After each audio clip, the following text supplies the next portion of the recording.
Hello everyone. Satvik revolution book का ये एक और टॉपिक है, live in the mode of surrender, how to stay calm during any chaos। यानी जब हमारे सामने कोई ऐसी परिस्थिति हो जिसमें हम परेशान हो, तो उस स्थिति में भी हम शांत कैसे रह सकते हैं। हम चाहें या ना चाहें, हम सबकी लाइफ में चैलेंजेस आते हैं। एक पल में कुछ अच्छा होने वाला होता है, अगले पल में कुछ ऐसा हो जाता है जिसकी हमने कामना भी नहीं की थी। Life is a roller coaster of ups and down, but each time we hit a low point, हम स्ट्रेस्ड फील करते हैं, वरीड फ्रस्ट्रेटेड फील करते हैं, पर हमारे सामने कोई परेशानी आए ही ना, ऐसा तो हो नहीं सकता। पर हमारे पास चॉइस है कि उन परिस्थितियों में हम कैसे रिएक्ट करें। वो घटना हमें स्ट्रेस दे या ना दे, ये हमारे कंट्रोल में है। या तो हम उस घटना को ग्रेसफुली हैंडल करें और उसमें से निकल जाएं, स्ट्रांग बन जाएं, या फिर उस घटना से लड़ते रहें, परेशान होते रहें और घबरा जाएं। क्या आप अपने अंदर को वो पावर डेवलप करना चाहेंगे कि जब भी कोई स्ट्रेसफुल सिचुएशन आए तो आप उसे इजीली हैंडल कर पाएं, और resilience that keeps you centred, एक ऐसा माइंडसेट जो आपको कठिन परिस्थिति में भी काम रखता है। So live in the mode of surrender. Surrender का क्या अर्थ है? सरेंडर का मतलब है चीजों को वैसे ही एक्सेप्ट करना जैसी वो हैं। In other words, it's about having the ability to see a higher plan in life situations.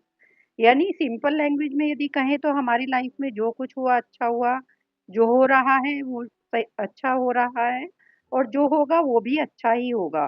God के प्लान के अकॉर्डिंग ठीक होगा। There is a higher plan for us. कोई सुपर पावर है जो सब कुछ ठीक करती है, like higher consciousness, the universe. First mindset जो हमारा है वो खुद को परेशानी की हालत में शांत रखना। ट्रस्ट द डिवाइन प्लान, खुद में ये विश्वास रखना कि भगवान जो करते हैं अच्छे के लिए करते हैं। हमेशा वैसा नहीं होता जैसा हम प्लान करते हैं या जैसा हम सोचते हैं ठीक वैसा ही होता रहे तो हम खुश हो जाते हैं, लेकिन जैसा हम सोचते हैं यदि वैसा नहीं होता तो हम डिस्टर्ब हो जाते हैं। इसमें एक फेज ऐसी भी आती है जो हम चाहते हैं या सोचते हैं चीजें उससे बेटर हो जाए, तो हम बहुत खुशी फील करते हैं। तो डिफिकल्ट टाइम्स में जब चीज़ हमारे प्लान के अकॉर्डिंग ना हो, तो आपको एक ही थॉट रखना है कि उससे आपकी लाइफ में बहुत ज़्यादा फ़र्क पड़ेगा। वो थॉट क्या होगा? हियर इट इज़, कि ऊपर वाले, भगवान या गॉड या खुदा या हायर फोर्स, जो भी है, जो मुझे प्यार करता है, वो मेरी खुशी चाहता है, मेरा बेस्ट चाहता है। मैं उस चीज़ को नहीं देख पा रहा, तो आपको ऑटोमेटिकली ताकत मिलेगी, स्ट्रेंथ मिलेगी, आप शांत रहेंगे, कंपोज्ड रहेंगे और खुश रहेंगे। ये बातें सुनने में अजीब लग सकती हैं, logically it may not even make sense, लेकिन इस तरह से सोचने पर आप बेकार के स्ट्रेस से बच पाएंगे। कभी-कभी मुश्किलें ब्लेसिंग इन डिस्गाइज होती हैं, क्योंकि शायद आपके भाग्य में कुछ बड़ा लिखा है। जब आप इस तरह से सोचने की आदत डेवलप कर लेंगे, ग्रेजुअली आप अंदर से ज़्यादा पीसफुल बनते चले जाएँगे। शायद आप आगे देखकर डॉट्स को ना जोड़ पाएँ, पर आप पीछे मुड़कर देखेंगे और डॉट्स को कनेक्ट करेंगे, तो आपको समझ आएगा कि गॉड की हमारे लिए क्या प्लानिंग थी। लेकिन हाँ, आपको खुद काम भी करते रहना है, रुकना नहीं है। सरेंडर का मतलब ये है कि आप आउटकम की परवाह किए बिना सिर्फ़ और सिर्फ़ अपने एफर्ट्स पर ध्यान लगाइए। Letting go of your attachment to the result, to the outcome और टू द रिवॉर्ड। सुनने में काफ़ी कॉम्प्लिकेटेड फिलॉसफी लग रही है, पर एक्चुअली काफ़ी सिंपल है। फॉर एग्ज़ाम्पल, आप एक गार्डन की देखभाल करते हैं। आप वहाँ पर पानी डालते हैं, वीड्स उखाड़ते हैं, सॉइल को फर्टिलाइज़ करते हैं। ये आपके एफ़र्ट हैं, पर फूल या फल निकलने या ना निकलने की कोई गारंटी नहीं है। There is no guarantee. आप अपना बेस्ट दीजिए, जो होगा देखा जाएगा। यदि आप ठीक से काम नहीं करते हैं तो वो लेज़ीनेस है। ये माइंडसेट आप अपनी डेली लाइफ में भी करते रहें, चाहे वो आपकी रिलेशनशिप हो, या आपके एग्जाम्स हो या जॉब हो या हेल्थ के इश्यूज हो। सेम बात भगवत गीता में कही गई है कि आप अपना कर्म निभाइए, फल की इच्छा मत कीजिए। गॉड की पावर पर विश्वास कीजिए। There is a story about a prince. एक प्रिंस की कहानी है, वो प्लीज ध्यान से सुनिए।